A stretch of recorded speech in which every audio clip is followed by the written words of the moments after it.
Hello everyone.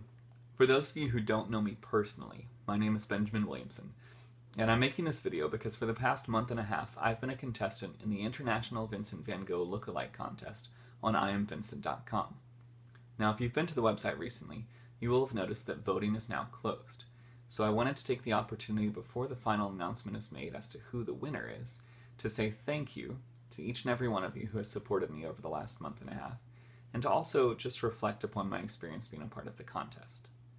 Now I do want to say that while this video may go a little bit long, I ask that you watch all the way to the end because there's a very important message that I want to convey. Now I need to start off by saying a huge thank you to my friend Julian, because he was the one who actually told me about the contest back in late June. He sent me a message about it on Facebook, and initially I thought, yeah, that would be really cool to participate in, but I was busy with work and with rehearsals for the musical that I did over the summer, and so I kind of put it on the back burner. But luckily I remembered a week later, and I snapped a couple of photos, submitted it to the contest, and still didn't really think much about it because there were a lot of other people in the contest, and I wasn't sure that I could get a whole lot of people to vote for me regularly. But I started ascending in the ranks and I realized, hey, there really are a lot of people who are rallying behind me, and I can actually do pretty well. That was when I started publicizing about it more on Facebook and on Instagram, and about mid-July I reached the top 10, and on July 30th the artist Douglas Copeland actually sent me an email, along with 29 other people around the world, that we had been selected for phase 2 of the contest. So he asked for some additional photos, and also a 360-degree video to show our full facial structure. And I had a local photographer by the name of Casey Habick take those pictures in that video for me, submitted those, and I've just been sending out press releases, trying to get as much attention to this as possible. And actually there have been a couple of organizations that have picked up the news story, including the Eagle out of Bryan College Station, and they actually supposedly put their article about it on their front page. I've yet to get a physical copy, but I'm hoping to get my hands on one soon.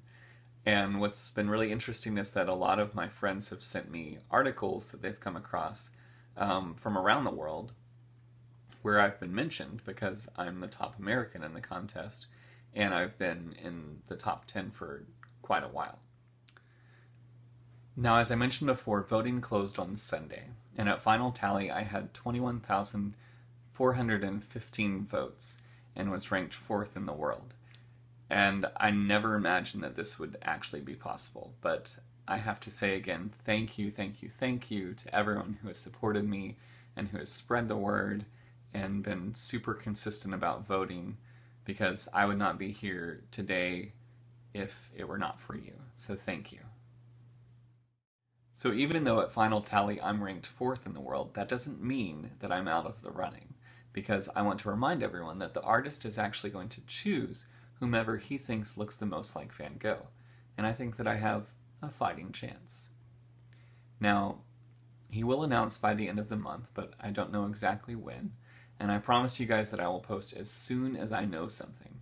But until then, we just have to wait. However this ends, I've been so glad to have been a part of it, and I would be remiss not to thank each and every one of you who has supported me along the way. It's been truly heartwarming to see how friends, family, and even complete strangers have rallied behind me and supported me by voting and also by sharing my posts on social media. But now we just wait. And while we wait, might as well pray. Now, as I mentioned at the beginning of this video, I ask that you watch all the way to the end because there was a very important message that I wanted to share.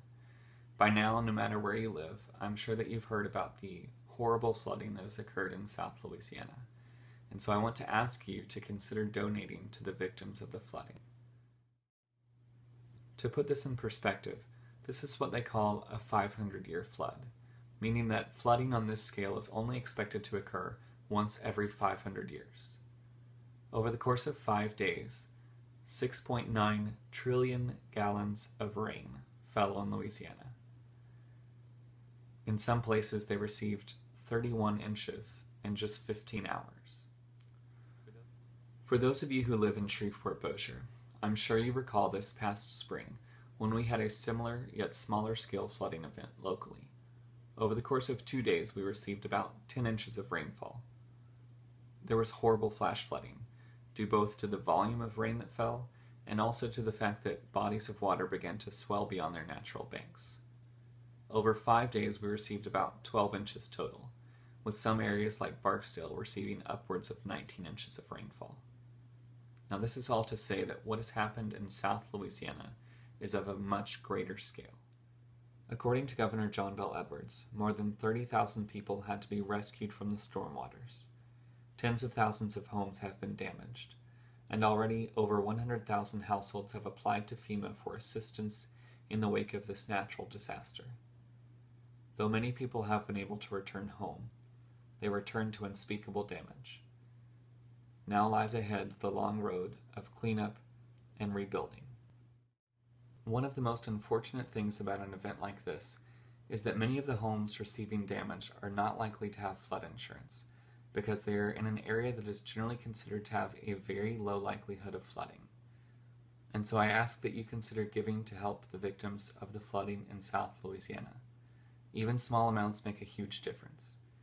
In the description of this video, you will find 2 links to news articles containing information about what you can do to help.